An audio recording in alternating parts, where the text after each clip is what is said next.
pasang surut yang dialami kerajaan-kerajaan Hindu-Buddha di Nusantara menjadi tonggak awal berdirinya kerajaan-kerajaan Islam di Nusantara. Kerajaan Islam di Indonesia memiliki andil yang besar dalam proses penyebaran agama Islam di Nusantara. Kerajaan-kerajaan ini umumnya menjadi pendukung dan pelindung bagi penyebaran Islam di Nusantara. Hal ini disebabkan karena agama Islam mampu menjadi solusi dari persoalan-persoalan yang terjadi di dalam masyarakat. Masuknya agama Islam di Nusantara membawa dampak yang sangat nyata dalam perubahan kehidupan sosial masyarakat menjadi semakin baik. Perubahan sosial yang terjadi di dalam kehidupan masyarakat inilah yang mempengaruhi pergeseran keyakinan keagamaan dari keyakinan sebelumnya menjadi yakin terhadap agama Islam. Kejayaan kerajaan Islam di Nusantara dimulai dari abad ke-13 sampai abad ke-16 bahkan hingga sampai sekarang. Munculnya kerajaan-kerajaan Islam ini sedikit banyak dipengaruhi oleh para pedagang yang datang dari Arab, India, Persia, Tiongkok, dll. Berikut nama kerajaan Islam di Indonesia yang pernah berjaya dan menyebarkan agama Islam di pelosok Nusantara. Kerajaan Islam di Indonesia Kesultanan Samudra Pasai sang penguasa jalur perdagangan. Kerajaan Islam Samudra Pasai adalah kerajaan Islam yang pertama di Indonesia. Kerajaan ini mulai ada sejak abad ke-13, terletak di wilayah Aceh Utara tepatnya di Kabupaten Lok Sumawe. Kerajaan ini didirikan oleh Marasitu yang lebih dikenal dengan nama Sultan Malik AS Saleh sekitar tahun 1267. Pada tahun 1927 Sultan Malik al-Saleh wafat yang kemudian digantikan oleh putranya yang bernama Sultan Mahmud. Kerajaan Samudra Pasai adalah kerajaan Islam di Indonesia yang memegang bandar utama pelabuhan dengan posisi yang sangat strategis di jalur perdagangan antar negara.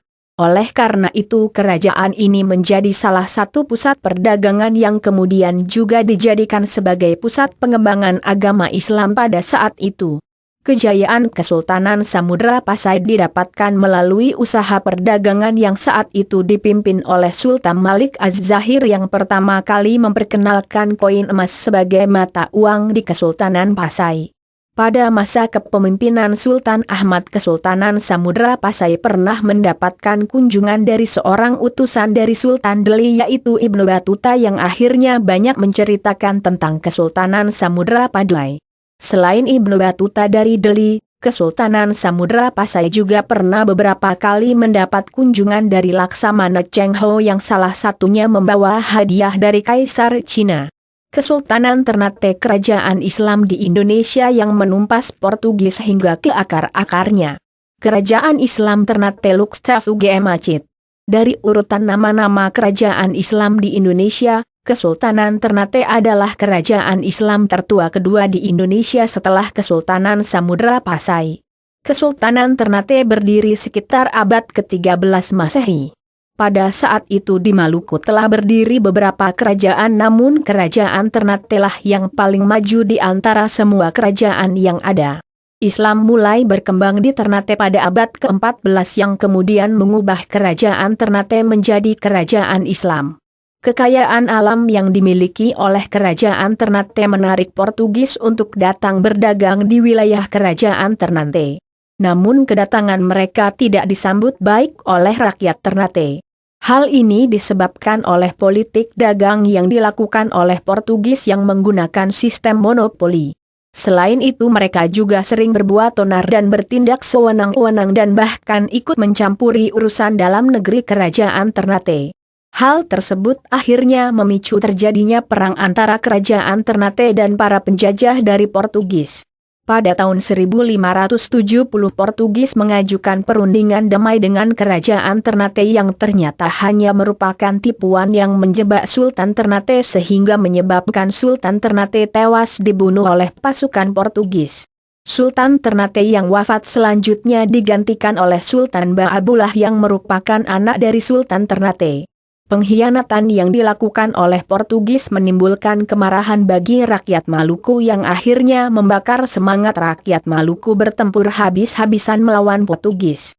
Perang pun berkobar selama 4 tahun, yaitu pada tahun 1570-1574 yang dipimpin langsung oleh Sultan Baabullah. Besarnya semangat juang yang dimiliki oleh masyarakat Maluku ini membuat pasukan Portugis kewalahan dan terdesak. Benteng Portugis akhirnya berhasil dikuasai dan memaksa para penjajah Portugis meninggalkan tanah Maluku untuk selamanya. Pada saat itulah kerajaan Islam di Indonesia ini mencapai puncak kejayaannya. Kerajaan Pagaruyung, kerajaan Islam di Indonesia dari Tanah Minang. Kerajaan Islam Pagaruyung di Indonesia. Kerajaan Pagaruyung adalah kerajaan Melayu yang berada di sekitar wilayah Sumatera Barat. Belum ada yang mengetahui dengan pasti kapan berdirinya kerajaan ini. Namun dari beberapa rujukan yang ada mengatakan bahwa kerajaan ini didirikan oleh Aditya Warman. Sejarah masuknya Islam di wilayah Pagaruyung dimulai pada abad ke-14 Masehi yang sebelumnya banyak dipengaruhi oleh kebudayaan Hindu. Namun perkembangannya tidak secepat kerajaan Islam di Indonesia lainnya yang berada di daerah yang lain. Dari catatan sejarah yang ditemukan, mencatat bahwa dari ketiga raja yang memimpin Minangkabau hanya satu yang menjadi Muslim. Perkembangan ajaran Islam di Pagaruyung mulai terlihat pada abad ke-16 Masehi, yang dibawa oleh para musafir dan guru-guru agama yang menyinggahi Aceh dan Malaka. Menurut sejarah, ajaran Islam di kerajaan Pagaruyung pertama kali disebarkan oleh Syekh Burhanuddin Ulakan. Syekh Burhanuddin Ulkan adalah salah satu murid dari seorang ulama tersohor dari Aceh yang bernama Syekh Abdurrauf Singkil atau Tengku Syah Kuala. Kerajaan Pagaruyung akhirnya benar-benar berubah menjadi kerajaan Islam pada abad ke-17 dengan raja pertamanya yang beragama Islam bernama Sultan Alif. Dengan berubahnya kerajaan Pagaruyung menjadi Kesultanan Islam, maka segala aturan-aturan adat yang tidak sejalan dengan aturan agama Islam perlahan-lahan mulai dihilangkan dan digantikan dengan aturan-aturan yang syariah. Namun perubahan aturan ini tidak berjalan mulus sebab banyak mendapat tentangan dari para pemangku adat. Tentangan demi pertentangan yang muncul dalam penegakan aturan Islam akhirnya memicu terjadinya perang saudara antara ulama dan pemangku adat yang disebut Perang Paderi.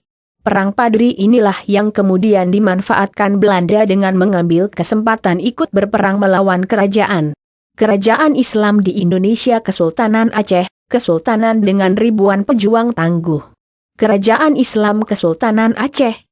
Kerajaan Aceh adalah kerajaan selanjutnya dari jajaran nama kerajaan Islam di Indonesia yang pernah berjaya di Nusantara. Di abad ke-16 setelah kerajaan Malaka berhasil ditaklukkan oleh Portugis, muncullah kerajaan Aceh sebagai sebuah kekuatan baru di Selat Malaka. Setelah jatuhnya kerajaan Malaka ke tangan Portugis, para pedagang Islam memindahkan jalur perniagaan mereka ke bandar-bandar lainnya di berbagai wilayah di seluruh Nusantara. Kejayaan Kesultanan Aceh dicapai saat kesultanan ini dipimpin oleh Sultan Iskandar Muda pada tahun 1607-1636. Kejayaan Kesultanan Aceh ini umumnya dicapai melalui perdagangan, di mana saat itu peran Malaka yang sebelumnya sebagai pusat perdagangan dari beberapa negara diambil alih oleh Kesultanan Aceh. Di sisi lain, Sultan Iskandar Muda juga melakukan penaklukan di wilayah-wilayah sekitar Aceh seperti di daerah Deli, Bintan, Kampar, Perak, Pariaman, Minang, Pahang, serta Kedang. Perkembangan agama Islam di Aceh mencapai puncaknya pada saat kerajaan Aceh dipimpin oleh Sultan Iskandar Sani Muda sepeninggalan Sultan Iskandar Muda. Sultan Iskandar Sani adalah menantu dari Iskandar Muda. Berbeda dengan Sultan Iskandar Muda, Sultan Iskandar Sani tidak lagi mengutamakan ekspansi ke luar negeri. Iskandar Sani lebih mengutamakan pembangunan dalam negerinya. Meskipun masa pemerintahannya tidak lama, Sultan Iskandar Sani berhasil membawa rakyatnya ke dalam kondisi yang damai dan sejahtera. Hukum syariat dijalankan, serta jalinan komunikasi dengan daerah-daerah jajahan sebelumnya dilakukan dengan pendekatan politik bukan dengan kekuatan militer. Pada masa inilah Aceh menjadi salah satu kerajaan Islam di Indonesia yang menjadi pusat perkembangan agama Islam. Saat itu ilmu-ilmu Islam di Aceh berkembang dengan sangat pesat. Hal ini ditandai dengan kehadiran Nuruddin Ar-Raniri yang merupakan seorang pemimpin tarekat yang berasal dari daerah Gujarat di India. Nuruddin Ar-Raniri pun diangkat menjadi penasehat Kesultanan Aceh. Namun setelah kondisi di atas tercapai, bukan berarti perjalanan Kesultanan Aceh berjalan mulus. Seiring berjalannya waktu, Kerajaan Aceh pernah diterpa pertikaian internal antara Sultan Aceh Saiful Alam dengan Jauharul Alam Aminuddin yang kemudian dimenangkan oleh Aminuddin yang kemudian menjadi Sultan Aceh. Pada tahun 1873 Kesultanan Aceh mendapatkan serangan dari pasukan Belanda yang sedang melakukan ekspansi di wilayah ke daerah Aceh. Sejak saat itu Aceh terlibat perang yang cukup panjang dengan Belanda yang akhirnya melahirkan banyak pejuang-pejuang tangguh seperti Teuku Umar, Kat Nyadin dan Panglima Polim. Kesultanan Banten Kerajaan Islam di Indonesia pengendali pusat perdagangan Jawa. Kerajaan Islam Kesultanan Banten. Kesultanan Banten adalah salah satu kerajaan Islam yang menonjol dan berpengaruh besar pada perkembangan Islam di tanah Jawa. Kerajaan ini terletak di daerah pesisir bagian barat Pulau Jawa. Pada awalnya Kesultanan Banten berada di bawah kendali Kerajaan Demak. Pada tahun 1525 Sultan Trenggono dari Kerajaan Demak mengutus Syarif Hidayatullah untuk melakukan ekspansi wilayah ke daerah Banten. Ekspansi itu selain bertujuan untuk memperluas wilayah kekuasaan juga membawa misi menyebarkan ajaran agama Islam. Banten awalnya hanyalah sebuah wilayah kadipaten. Perkembangan ajaran Islam di wilayah itu diiring dengan perkembangan Banten hingga menjadi negara bagian Demak, yang kemudian memerdekakan diri menjadi Kesultanan Banten setelah Kerajaan Demak mengalami pelemahan setelah ditaklukkan oleh Kerajaan Pajang. Pemimpin Kesultanan Banten yang pertama bernama Sultan Hasanuddin yang memegang kendali Banten selama 48 tahun yaitu periode 1522-1570. Dalam perjalanan kepemimpinannya sebagai Sultan Banten, Sultan Hasanuddin berhasil menjadikan Kesultanan Banten sebagai kerajaan Islam di Indonesia yang mengendalikan pusat perdagangan. Selanjutnya, Sultan Banten kemudian melakukan ekspansi perluasan wilayah hingga ke daerah Lampung. Sultan Hasanuddin meninggal pada tahun 1570 yang kemudian digantikan oleh anaknya yang bernama Maulana Yusuf yang berhasil meneruskan kejayaan Kesultanan Banten dengan menaklukkan Kerajaan Pajajaran. Puncak kejayaan Kesultanan Banten terjadi saat di bawah kepemimpinan Sultan Ageng Tirtayasa. Sultan Ageng Tirtayasa berhasil membangun armada dengan menduplikasi cara Eropa serta mempekerjakan pekerja Eropa. Banten menjadi pusat perdagangan dengan salah satunya dengan menguasai rempah-rempah yang ada di daerah Lampung. Namun sayangnya kejayaan Kesultanan Banten terusik dengan tindakan penjajah Belanda yang mengusik setiap kapal dagang yang akan menuju Banten dengan melakukan blokade laut. Selain gangguan dari luar, Kesultanan Banten juga mendapatkan gangguan dari internal kerajaan berupa perebutan kekuasaan yang mengakibatkan Kesultanan Banten semakin melemah. Kesultanan Cirebon penyebar agama Islam di Jawa Barat. Kesultanan Cirebon Kesultanan Islam Sebandung.com. Kesultanan Cirebon merupakan kerajaan Islam yang juga memiliki peran penting dalam proses penyebatan agama Islam di Pulau Jawa. Kesultanan Cirebon berdiri antara abad ke-15 dan 16 Masehi. Kesultanan memegang peran penting dalam simpul perdagangan antar pulau di Nusantara. Hal tersebut disebabkan oleh posisi Kesultanan Cirebon yang terletak di perbatasan antara Jawa Tengah dan Jawa Barat. Posisinya yang sangat strategis itu menjadikannya sebagai pelabuhan penghubung yang menjembatani dua kebudayaan yaitu kebudayaan Jawa dan kebudayaan Sunda. Kesultanan Cirebon dibangun di dalam Agung Pakumbati sekaligus menjadi pusat pemerintahan Kesultanan Cirebon yaitu Keraton Kesepuhan Cirebon. Dahulu sebelum Cirebon merdeka dan menjadi salah satu kerajaan Islam di Indonesia, Cirebon merupakan daerah yang berada di bawah otoritas Pakuan Pajajaran. Kerajaan Pajajaran menempatkan Walang Sungsang sebagai juru labuan di wilayah Cirebon yang diberi gelar Cakrabumi. Namun, seiring berjalannya kekuatan Kesultanan Cirebon semakin meningkat. Akhirnya setelah merasa cukup kuat, Walang Sungsang akhirnya memproklamasikan kemerdekaan Kesultanan Cirebon. Kemerdekaan Kesultanan Cirebon akhirnya menambah lagi satu nama baru dari nama-nama kerajaan Islam di Indonesia. Setelah Cirebon berdiri sendiri, Walang Sungsang dan Nyai Rara Santang berangkat ke Makkah untuk melaksanakan ibadah haji. Setelah melaksanakan ibadah haji, Walang Sungsang memindahkan pusat pemerintahan ke Lemahungkuk yang telah berdiri keraton baru bernama Pakumwati.